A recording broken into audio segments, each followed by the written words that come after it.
ছেলে মানুষ কাকে বলে জানেন?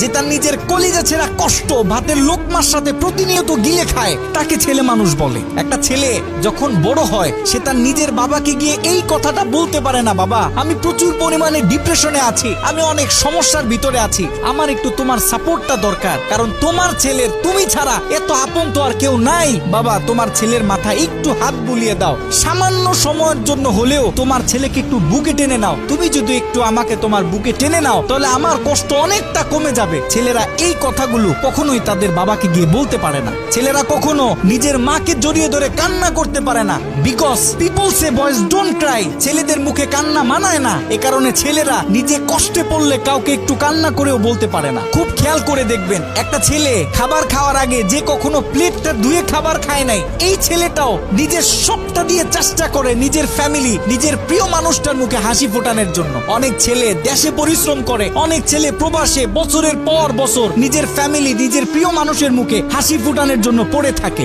দিন শেষে ছেলেদের মুখে হাসি ফোটানোর মতো কাউকে পাওয়া যায় না। আমি মনে করি boys are the best actor in the world. এই পৃথিবীতে ছেলেরা হচ্ছে সব থেকে বড় অভিনেতা, কারণ ছেলেরা নিজেদের বুকে হাজারো লক্ষ কষ্ট পুঁতে রেখেও মুখে হাসি নিয়ে চলে, কারণ সে জানে আজকে আমি যদি ভেঙে পড়ি তাহলে আমার পুরো ফ্যামিলিটা অস্তিত্বহীন হয়ে যাবে।